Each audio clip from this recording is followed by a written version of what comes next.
Welcome back to the Papers Podcast, where the number needed to listen is 1. I have the usual suspects with me. Jason. Hi, everybody. Lara. Hi, y'all. Linda. Hey there. We're doing a special episode where we're trying to profile early career health professions education scholars. We had a contest in the spring, and you, the audience, really listened. It was an opportunity to say, hey, I have a colleague, or I myself am doing some really interesting work. And I got to say, it was pretty exciting for us to read all these nominations over the summer. For me, at least, it's exciting to see people from every continent and see the work they're doing, to really be encouraged that this is a community of interesting, thoughtful, energetic, and committed colleagues. It makes me excited about where our community is going. It also reminds us, though, that there are real challenges facing health professions education, that it's not all an easy row, but that the type of scholarship that we see represented in these nominations reflect some of the real changes that are necessary in our system, but that people are tackling it. They're taking big bites. They're dealing with some wicked problems in some instances. And so we want to profile 3 more scholars. We don't mean to say that these are the best, but rather these are representative of the incredibly great work that's being done. And if we didn't get to share your nomination, it's with a sense of apology and regret. We just don't have the capacity to get through all the stuff that came to our inbox. With that, Linda, who do you want to profile from the early career work from around the globe? So I have a quiz for you 3 first. And there's a town in the Netherlands spelled Nijmegen. That's where the scholar is from. I would like you to pronounce that name. Jason? Spell it again.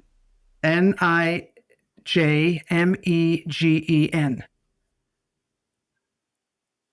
This is a trick question. It's Nijmegen. Is that correct? Yeah, close enough. Oh, it's Neiman. Okay, Lara? I'm going to say Nijmegen. John? I'm desperately trying to make ChatGPT. my ChatGPT pronounce it for me. I can find the city, but I just can't find the pronunciation. And I'm going to say, relying on AI. ChatGPT, you can Cheating. do it. No, come on, John, you've got to do this by yourself. Neiman. Yeah, well, That's my so answer. that was pulled from somewhere else. It's like many places in the Netherlands, it is hard to pronounce. I believe, and I will be happily corrected by anyone from the Netherlands, that it's Nijmegen. Oh, listen to Nijmegen. you. Yeah. Okay. That sounds legit. That's like effort involved. Well done, I Linda. know. Couldn't Yvonne Steinert tell us? Like, you sit beside Yvonne Steinert in the office, Yeah, I do don't you? sit beside Yvonne, but she's away these days. So it's kind of like there's another town in the Netherlands called Scheveningen. I always feel like I'm clearing my throat when I say it. Anyway, that aside, the scholar is Natasja Looman. She is from Nijmegen. She's a psychologist affiliated with Radboud UMC. She's a researcher and lecturer who focuses on ways to nurture a culture of intraprofessional collaboration. And one of the first researchers to unravel the complex theoretical concepts of power and power dynamics in uncovering, revealing, and discussing power dynamics in intraprofessional training. I'll talk about her manuscript in just a second, but I will say she's done some very cool things by translating some of her findings into video clips that can be used for training purposes. So video clips on power dynamics, which I highly recommend. So the paper that I just want to highlight is called Exploring Power Dynamics and Their Impact on Intraprofessional Learning. It's in Medical Education in 2021. And it reminded me that there's actually a difference between intra and interprofessional. In this case, we're talking about both physicians, or in this case residents, but some are specialty residents and some are primary care residents. So what Natasja did was analyze transcripts of observations and interviews. She chose a critical theory paradigm and also additionally used discourse analysis to inform the data. And she found there were 5 themes that described the difference in the power dynamic in intraprofessional primary care learning when there was primary care residents and specialty residents in hospital placements. And there were really 5, 2 of which were new to me. The beliefs, the power distribution, the interaction style, those kind of made sense to me. But there were 2 others, subjectation and fearless learning. So subjectation is really when an individual withdraws and doesn't participate because of a difference in an inequity in power. And power distribution based on equity leads to what I love the expression, fearless learning, open interactions enabled fearless learning.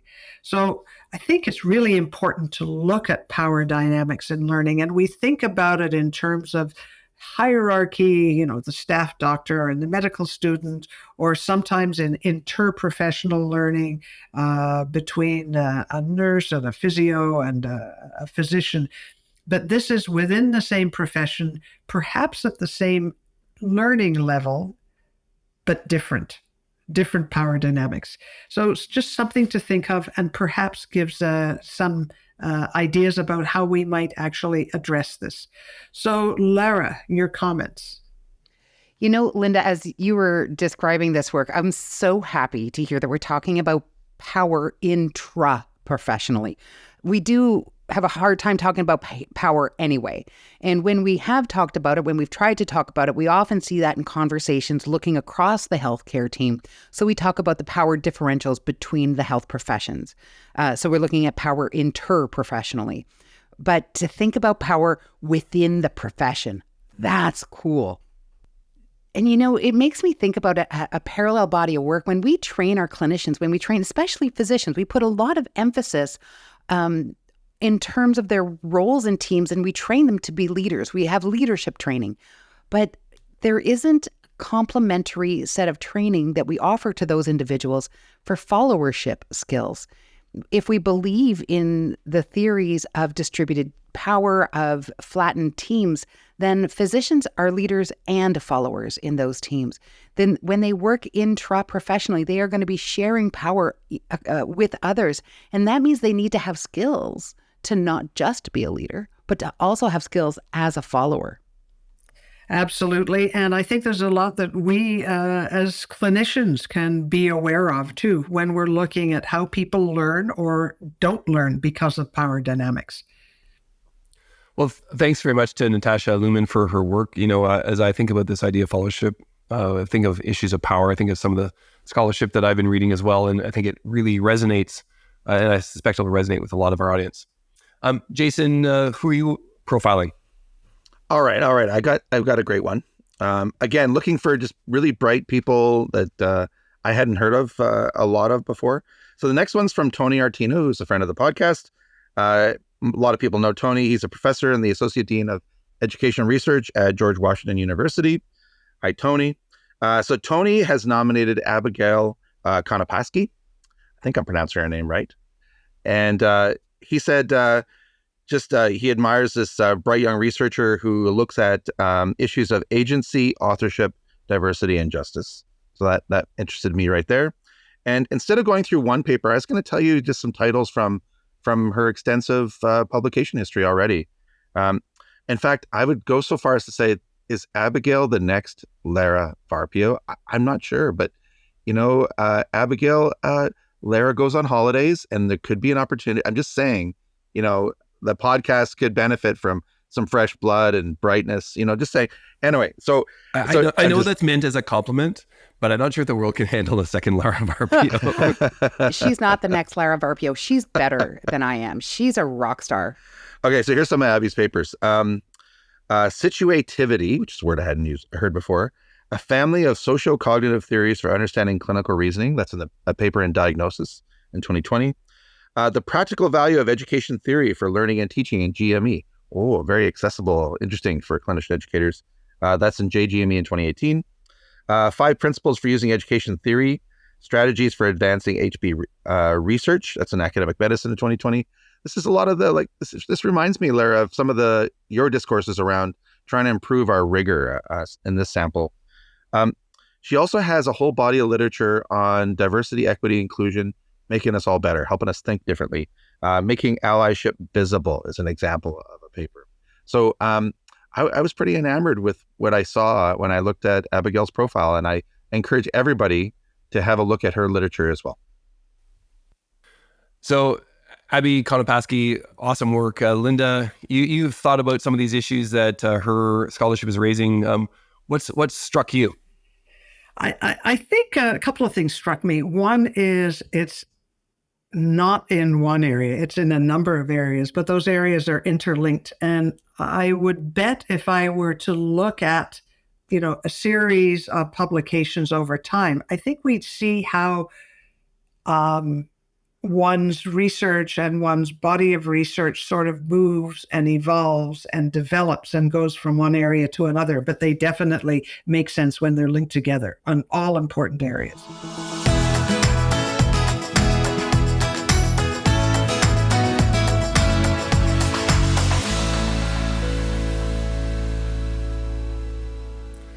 Okay, we're reaching near the end of this episode.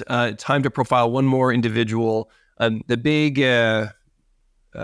analysis that I've been doing is that we have early career scholars who are tackling a whole spectrum of topics from different geographies and contexts, and yet we can see connections as to some of the other work that we're reading and how it's informing. And so that although we have very different disciplinary type of approaches to the scholarship we're seeing, there is common learnings for all of us in the community. Laura, take us home with the scholar that you're going to profile. John, you're really right. The questions that we ask in health professions education are often common across the professions. So when we ask questions about feedback or professionalism, the phenomenon itself might manifest differently in different contexts and across the professions, but we can study that within nursing, and those findings are transferable and can speak to physicians. And part of the reason I'm really excited about this next scholar is that she's asking questions in the veterinarian medicine space, and she is offering answers and insights that are really important and valuable for all of us. Her name is Jenny Routh. She is a veterinarian surgeon at the University of Surrey in the United Kingdom. Just this year in 2023, Jenny won a postgraduate researcher award, which I think it's safe to say that is showing that her work is getting real traction within the veterinarian medicine spaces. And so it's exciting for me to have the opportunity to bring her voice and her work here. So thank you so much to Jenny for doing this important work and being part of our Papers podcast community. So I did a little research on Jenny, and she has 2 branches to her research. So one looks at the preparation required for veterinarian learners before they go into clinical spaces. And the other branch of her body of work is equine. She studies horses. So those of you who follow me on Twitter know that I'm trying to do 50 things before I turn 50 that I've either put off or I've never gotten around to trying or whatever. And one of those was ride a horse. So Jenny, I feel that I need to admit that I've ridden a horse now, and I don't plan on doing that ever again. I don't want my transportation to have a mind of its own about where we're going to go. It was lovely once. I reached out to Jenny in preparation for this podcast and found out that just a couple of weeks ago, Jenny submitted her PhD thesis. She has completed her degree. So Jenny, from the 4 of us and really from the entire community, congratulations. What an achievement. I'm sure that it was a journey of joy, of learning. I'm sure there were some growing pains in there too, but what a wonderful accomplishment. Across this body of work that Jenny has put together, the paper I really would love to highlight is called Stakeholder Perspectives on Veterinary Student Preparedness for Workplace Clinical Training, a Qualitative Study. It's a really lovely, tight, small qualitative study. Now, Another reason for us to celebrate Jenny is that looking across her body of work, she has done an impressive job of branching out, reaching out, and taking on the challenge of learning and applying and using many different kinds of research methods and methodologies. So in fact, not only has Jenny gone to the hard work of learning and mastering different methods and methodologies, she even invented one. She created the novel survey methodology of pairwise comparison and the ELO algorithm. And in case that's not enough, she also used learning theories to develop preparedness toolkits that can be used for educators in clinical contexts. So not only did she do many different kinds of methods, she created a new method and she created tools for use. Talk about an incredibly well-rounded body of work. Another piece of Jenny's work that I want to make sure we recognize, she has done a very artful job of generating a program of research where individual pieces build on, dovetail with each other to generate new knowledge, new insights. So that idea of thoughtfully progressing the research as you gain new insights, new understandings, it is a lovely illustration of programmatic building. So Jenny, congratulations on the body of work you've generated. Congratulations on completing your PhD. That's Jenny Routh in Surrey out in the UK. Congratulations, Jenny Routh. It's so exciting to welcome you into the community, but I think that welcome happened a while ago. The amount of scholarship that you've been able to produce in such a short period is particularly impressive. And it's also a reminder that, when we think about the health professions community, we need to think in terms of the number of professions represented here, even in a broader sense. It hasn't been maybe for more than a decade that I've worked with some veterinary educators, but those experiences were really positive for me as well. Jason, thoughts on the work that's being produced by Jenny Routh? I just want to build on that. I Googled Jenny's papers and found a whole bunch of really juicy papers that I want to read. And actually, I think the take home here is, for those of us who started in one profession, we need to look at other professions' med-ed literature. So Jenny's paper, I'm trying to remember the journal I think it was Frontiers in Veterinary Science or something like that. The one you were just mentioning, Lara. And so, okay, there you go. Anyway, there's a whole bunch of veterinary journals out there that are filled with juicy research. So I encourage all of us to look. And Jenny Routh's papers are a classic example of these really smart people publishing in them. So with that, we'll say, as usual, we're trying on the Papers podcast to find all the papers that you didn't have time to process, but we're taking that in a different direction this week, where we're trying to find the scholars that you may not have bumped into as part of your regular searching strategy. And so we want to celebrate these early career researchers and to also thank everyone who submitted a nomination. We hope that these two special episodes of the Papers podcast has been helpful for you as you've discovered maybe new lines of inquiry or new scholars that you may want to follow or reach out and engage with.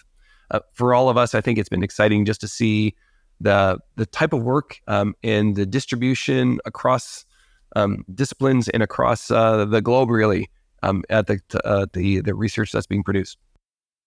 John, did you call it the codcast, like we're doing fish now?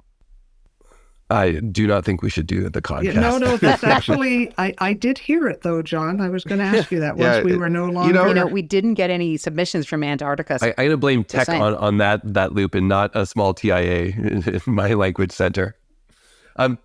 With that, you can always reach us at thepaperspodcast@gmail.com. You can find previous episodes in the archive of our abstracts at paperspodcast.com. We'd love to hear from you. And as usual, please give us a 5-star rating or a thumbs up to help profile and bring to the attention of the larger HPE community our podcast. And if you can, we'd love for you to share an episode with a colleague and help grow our audience. With that, thanks for listening. Talk to you later. Bye-bye. Take care, everybody. You've been listening to the Papers Podcast. We hope we made you just slightly smarter. The podcast is a production of the Unit for Teaching and Learning at the Karolinska Institutet. The executive producer today was my friend Teresa Sorrow. The technical producer today was Samuel Lundberg. You can learn more about the Papers Podcast and contact us at www.thepaperspodcast.com. Thank you for listening, everybody, and thank you for all you do. Take care.